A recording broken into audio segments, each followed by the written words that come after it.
Le début de la semaine est marqué par une grande information venue de Luanda. Cinquième rencontre, cinquième réunion ministérielle de ce ministre des Affaires étrangères du Rwanda et de la République démocratique du Congo qui ont signé un accord de paix qui va poursuivre également les travaux des experts qui vont se mettre en œuvre pour voir comment est-ce que la paix pourra revenir à l'est de la République démocratique du Congo après 30 ans. On en parle aujourd'hui avec un expert, un analyste indépendant, Christophe Mouissa, un jeune du Kivu, un panafricain. Bonjour et bienvenue. Bonjour messieurs les journalistes, bonjour également à l'ensemble de tous les téléspectateurs que nous suivent à travers Gueule Afrique Télévision, l'une des meilleures télévisions que nous suivons. Comment vous allez? Nous allons bien. Je rappelle que c'est depuis 30 ans, l'Est de la République n'a jamais connu la guerre. Ça vous fait quoi aujourd'hui de voir la paix, voulais-je dire? Ça fait 30 ans que l'Est de la RDC n'a jamais connu la paix. Ça vous fait quoi de voir la paix et la guerre persiste? D'abord, il faut préciser que c'est au-delà déjà des 30 ans parce que les turbulences d'insécurité ont commencé vers les années 1989, vers 90, avec la fameuse guerre qu'on a appelée la guerre de Magrivi.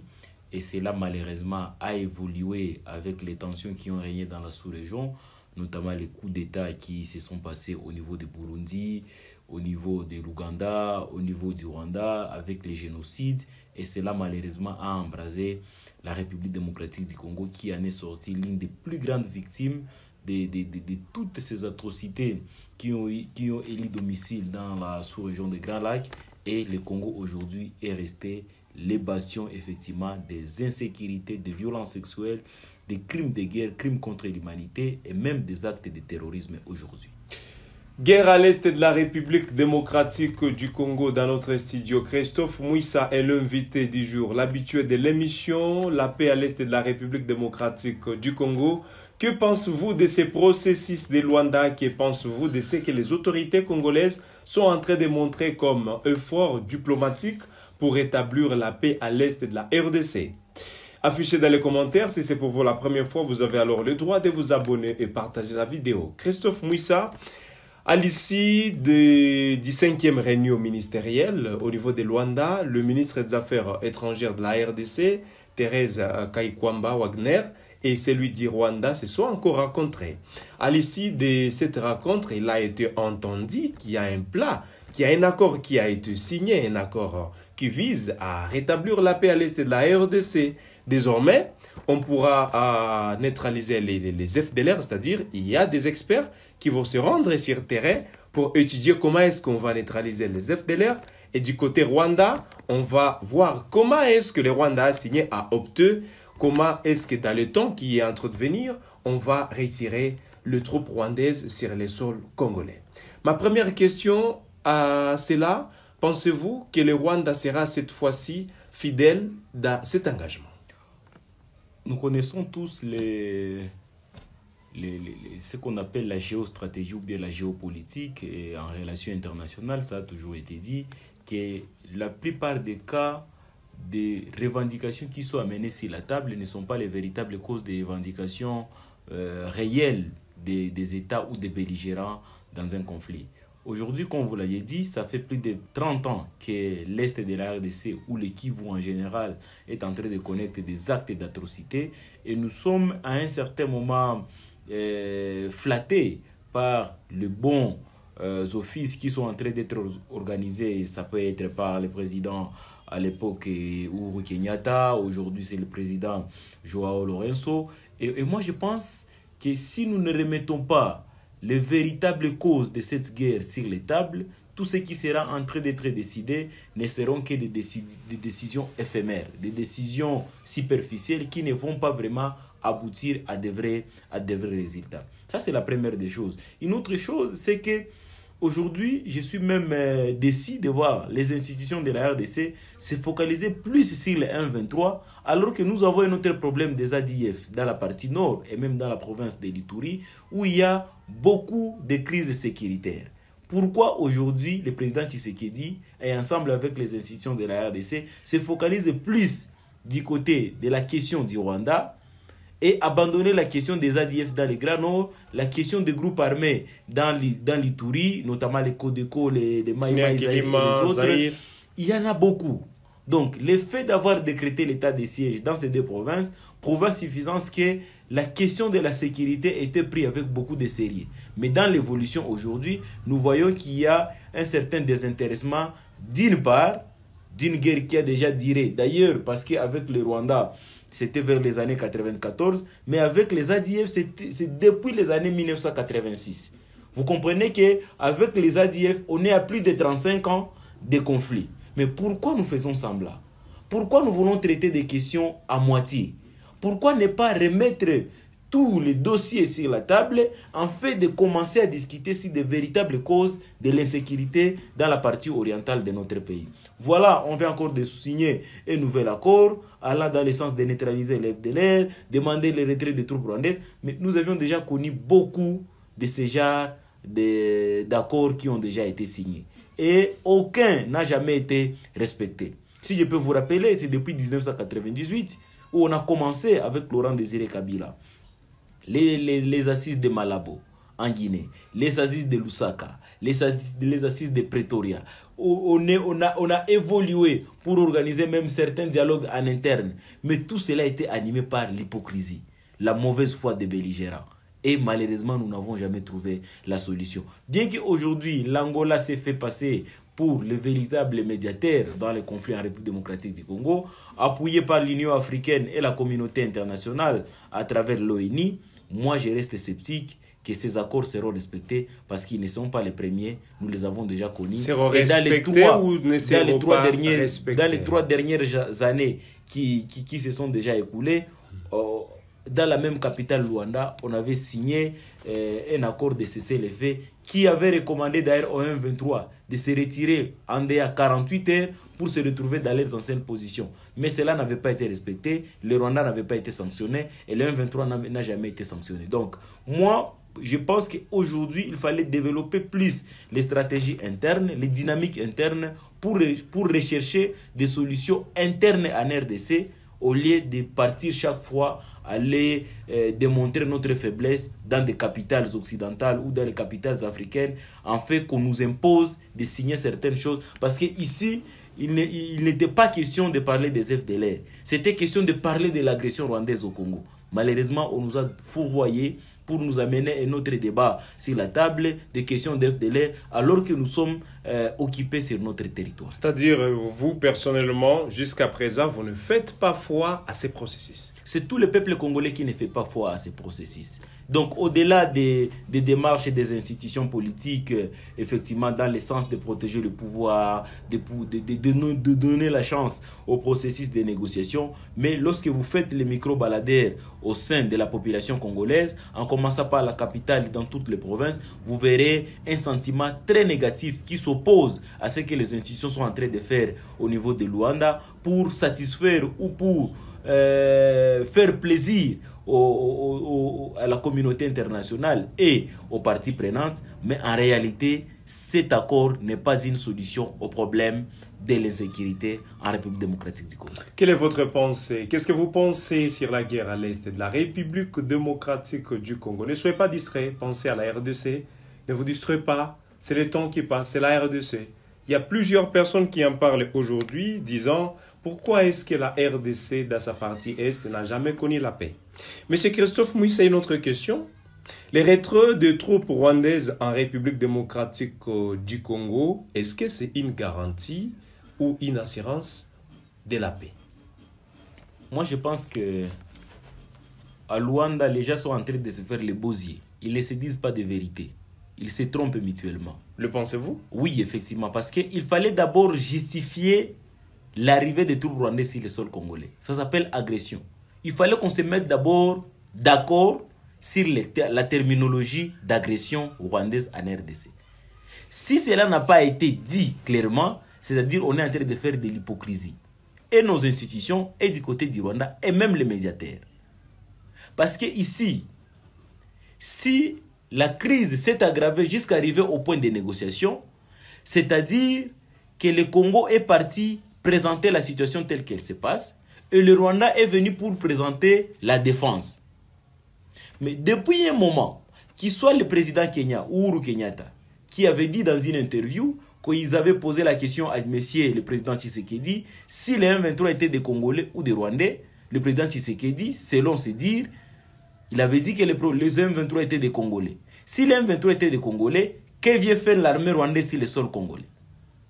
Parce qu'à l'époque, Kenyatta avait dit, non, mais Ruto avait dit que c'était un problème entre les Congolais qui devrait être résolu. J'ai suivi l'une des interviews, je crois les plus suivies par les Congolais, de James Kabarebe, qui dit que cette guerre est une guerre d'idéologie, c'est une guerre de leadership qui veut étendre effectivement la zone de l'influence de tous les peuples qui parlent la dialecte rwandaise pour qu'elle soit respectée et qu'elle s'impose.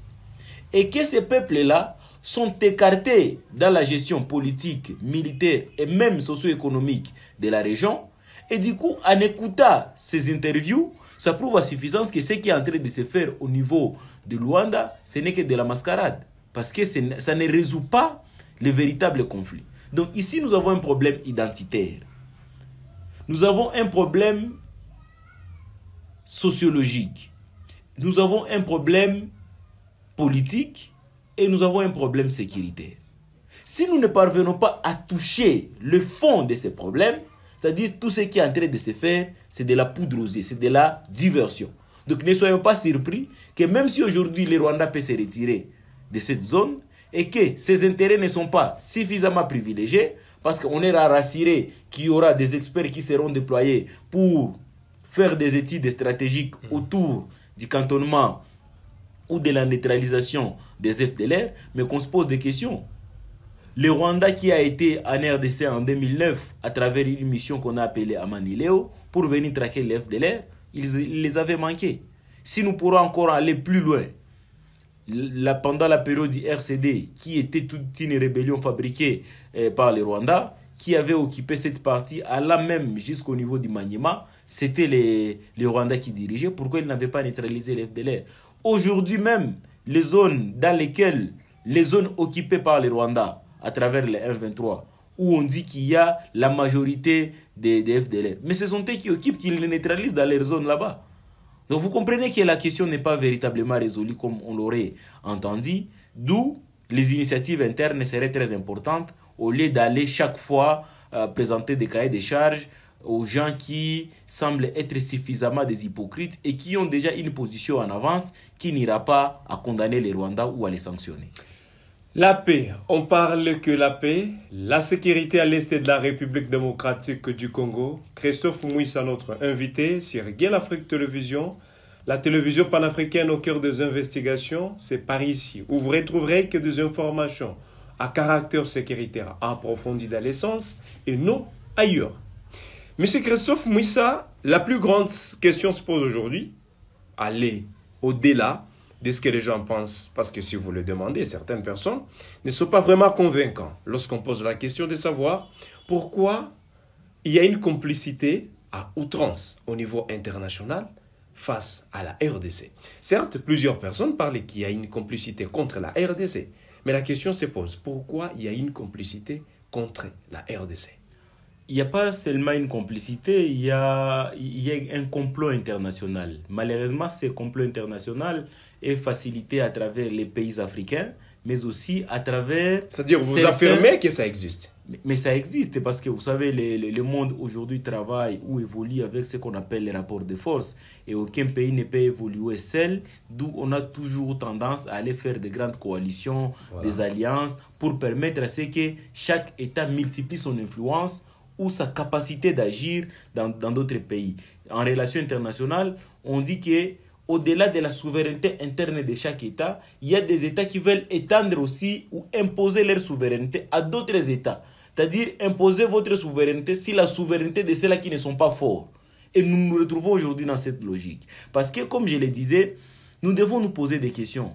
Lorsque un plus grand pays de l'Afrique centrale peut se faire agresser par les tout petits pays de l'Afrique centrale, cela veut dire en réalité qu'il y a une remise en question.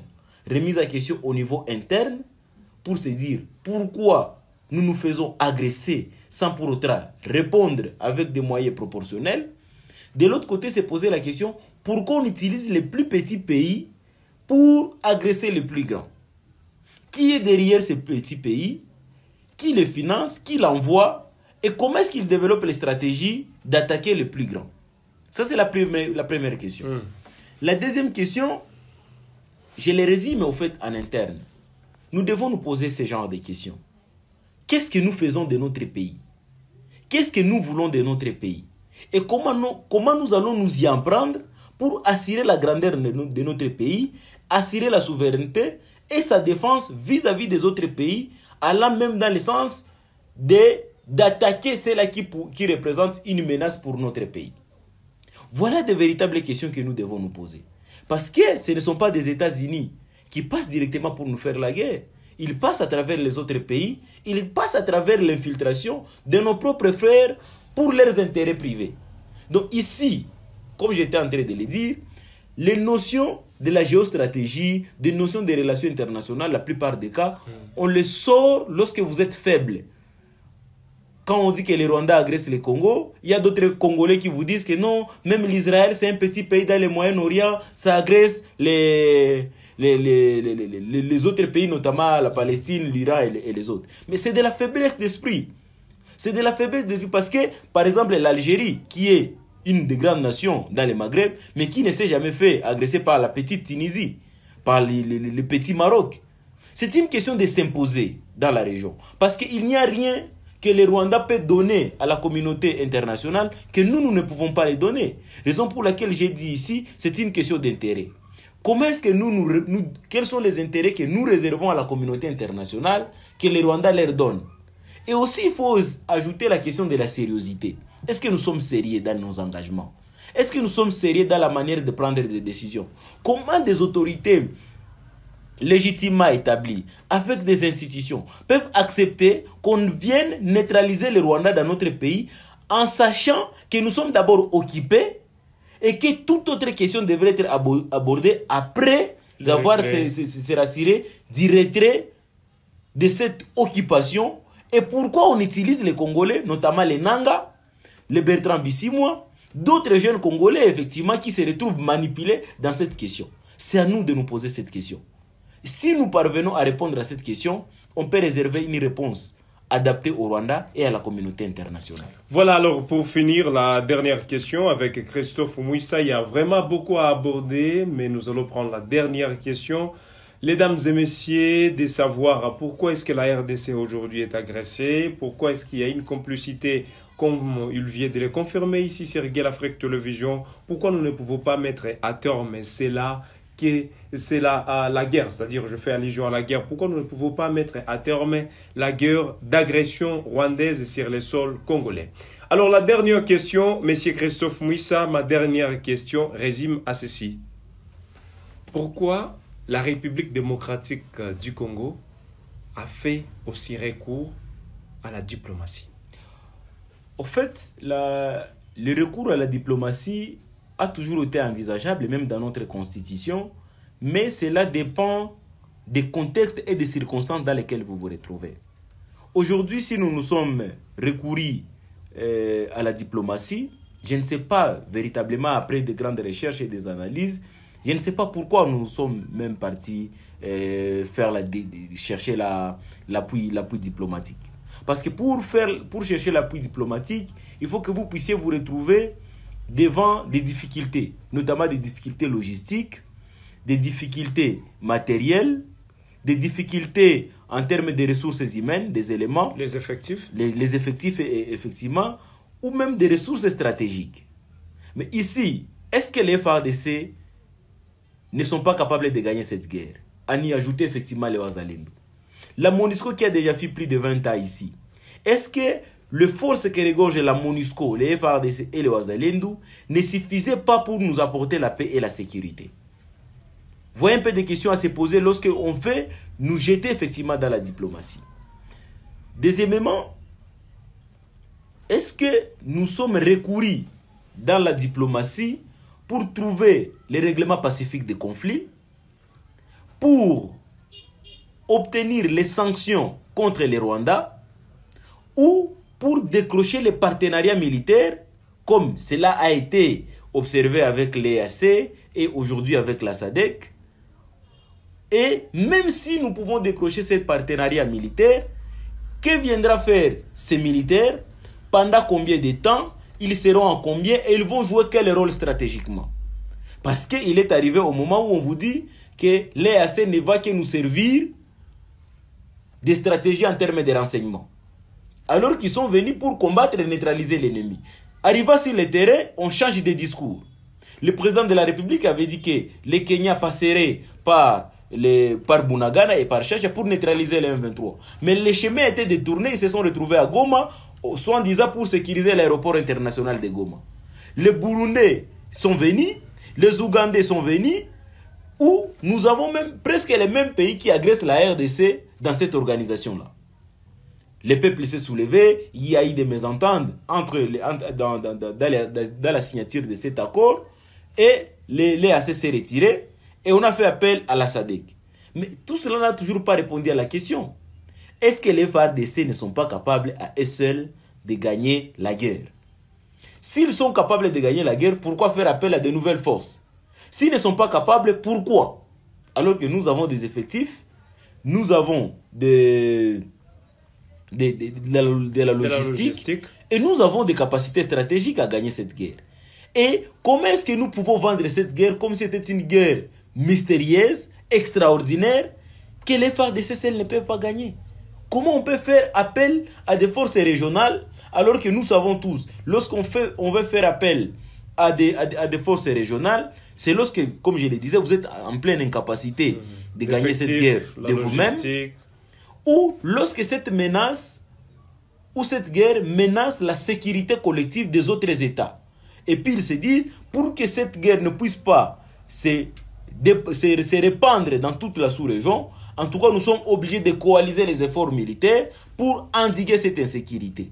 Malheureusement, cela n'est pas non plus au rendez-vous. Raison pour laquelle notre pays reste la risée du monde, où on fait appel à tout le monde, voilà. La MONUSCO, l'EAC, la SADC, les mercenaires, les Ouazalendou, alors que nous avons des FARDC qui sont là et qui étaient capables d'apporter la paix et la sécurité, parce que cela revient dans leur mission patriotique, dans leur mission constitutionnelle, mais aussi dans leur devoir en tant que des citoyens. Mesdames et messieurs, nous sommes à la fin de cette émission. C'est par là où nous mettons fin à ces débats. Il y a encore plusieurs questions. Vous vous posez pourquoi est-ce que Youssouf n'a pas posé encore l'autre question à Christophe Mouissa. Je vous dis que ce n'est pas la fin de cette émission. Nous y reviendrons pour savoir, et c'est dans un pays en guerre, nous pouvons parler du développement. Pourquoi la République démocratique du Congo n'engage pas aussi ses efforts en termes militaires, comme l'a promis le président de la République démocratique du Congo? Qu'est-ce qu'il attend à ce jour pour déclarer la guerre directe contre le Rwanda? Nous y reviendrons avec l'autorisation de Christophe Mouissa, s'il pourrait être disponible à la prochaine. On verra. Nous vous disons merci, nous vous souhaitons un beau début de la semaine. Merci beaucoup. Mesdames et messieurs, bonne journée chez vous. Sur Guel Afrique Télévision, j'ai réussi Christophe Mouissa. J'étais Youssoufou Kibingila pour cette présentation. On se fixe un nouveau rendez-vous. À la prochaine, pensez ce que vous pensez, écrivez ce que vous pensez dans la barre de commentaires et à la prochaine pour d'autres actualités.